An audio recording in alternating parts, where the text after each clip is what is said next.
होने वाली बहू। शादी के पहले से ही विभा बड़ा शौक था, कभी नल के नीचे तो कभी तालाब के पास। अरे मेरी नीली वाली लुंगी नहीं दिख रही है। विभा की अम्मा कहाँ रखी है लुंगी? अरे वो तो विभा ने परसों ही धोकर रखी थी आपकी अलमारी में, देखो वहीं होगी। वो ना मैंने आज धो दी, मुझे लगा कि गंदी हो गई होगी। अरे कैसे गंदी हो गई थी, उसे तो मैंने पहना भी नहीं। हे भगवान, इस लड़की के कपड़े धोने की आदत से परेशान हो गया हूँ मैं। जितना तो घर में राशन नहीं आता उससे कहीं ज्यादा डिटर्जेंट पाउडर का खर्चा है। शादी करवा दो, शादी जाए अपने घर में ही करे काम, फिर चाहे घर के कपड़े धोने हो या पूरे गांव के। हाँ ठीक बोल रही हूँ, देखता हूँ मैं कोई लड़का है। जब विभा को देखने लड़के वाले आ जाते हैं। लड़की मुझे अच्छी लगी। होने वाली सास कहती है, बेटी अगर कुछ पूछना है तो पूछ लो। वैसे तो हमारी लड़की बहुत ही शर्मीली है, जो बोल दो वो मान लेती है, इसे क्या पूछना होगा। अरे कैसी बात कर रही हो माँ, मुझे इन लोगों के घर रहना है, सवाल तो कई है।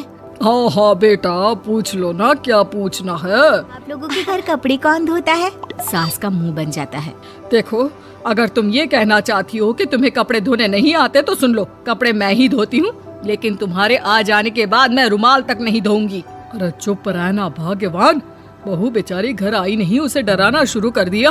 वो क्या है ना, अभी तक तो ये कल्लू की माँ ही धोती थी, लेकिन अब तुम्हारे पापा तो दहेज में वॉशिंग मशीन देंगे ही। तभी विभा की माँ बोल पड़ती है, सवाल भी पूछा तो क्या। वैसे भाई साहब, मशीन की तो फिर भी कपड़े धोने की कैपेसिटी होती है, मतलब जो बिटिया दे रहे हैं ना विभा, इसे कपड़े धोने का बहुत शौक है। ये आप लोगों की क्या, आस पड़ोस गांव मोहल्ले सबके कपड़े धो दे और उफ तक ना करे। बाहर देखा नहीं आपने कितने कपड़े सूख रहे हैं, सब हमारी बिटिया ने ही तो धोए हैं। बस भी करण आ रही इतनी तारीफ सुनकर, और तो और एक दाग निकाल कर दिखाओ तो मान जाऊं। हाँ अच्छा अच्छा, माफ करना बेटा, मैंने गलत समझा, हमें तो रिश्ता बहुत पसंद है। और ऐसे जुड़ जाता है रिश्ता कपड़े धोने का शौक रखने वाली विभा का उसकी शादी हो जाती में काम करने वाले कल्लू के साथ। शादी के बाद अचानक विभा चिल्लाती हुई सास के पास आती है, सासू माँ, अरे सासू माँ कहाँ है आप? ये तो धोखा है, धोखा दिया आप लोगों ने मुझे। इसे ससुर के चक्कर के बारे में पता चल गया। अरे तो उसमें तुझे क्यों धोखा मिला है? अरे नल में पानी नहीं आता, कपड़े कैसे कब धुलेंगे? अच्छा अच्छा, तू पानी नहीं आ रहा उसकी बात कर रही है। तो आपने क्या सोचा? कुछ नहीं। अच्छा तेरी माँ ने कहा था कि कपड़े धोने का शौक है तुझे, याद आया मुझे। शौक शौक बोलकर कपड़े धोने वाले मेरे जुनून को कम ना आके सासू माँ, कपड़ा धोना मेरा गुरूर है। पति भी वहाँ आ जाता है। अभी अभी मैंने इसे सनी देओल की फिल्म दिखाई है, उसी के डायलॉग मार रही है माँ। अच्छा सुन, साफ साफ बता रही हूँ, पानी सुबह 4 से 6 और शाम को 10 से 12 आता है, समझी? विभा टाइमिंग सुनकर हैरान हो जाती है। ये क्या भूतों का मोहल्ला है? सुबह 4 बजे उठकर कौन कपड़े धोता है? 4 बजे टंकी में पानी जाता है, फिर सारा दिन धोना ना, किसने मना किया? अरे कैसे बात कर रही हैं? 200 लीटर की टंकी में कितने कपड़े धो लूंगी मैं, सुबह ही उठ जाऊंगी मैं। अब क्या था, विभा सुबह 4 से लेकर रात के 12 बजे तक कपड़े ही धोती रहती। एक रोज सास पड़ोस से निकलकर कहीं जा रही होती है कि साथ वाली कहती है, हाँ कल्लू की माँ, जरा ये बताओ कि 2 साड़ी है, 2 ब्लाउज और एक पेटीकोट और एक नाड़े वाला लंबा कच्छा। हाँ तो?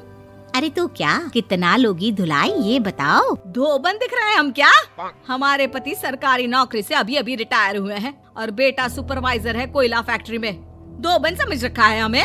हाय रे कल्लू की अम्मा, माफ कर दो, वो तो मोहल्ले में यही सब बता रहे थे कि तुमने बहू को कपड़ा धुलवाने के काम में लगा दिया है। सास को पड़ोसन की बात सुनकर गुस्सा आ जाता है। वो घर पहुंचती है जहां घर के बाहर ही इतने सारे कपड़े सूख रहे होते हैं जितने कि किसी धोबन के घर पर। अरे ओ कल्लू की दुल्हन, बाहर निकल।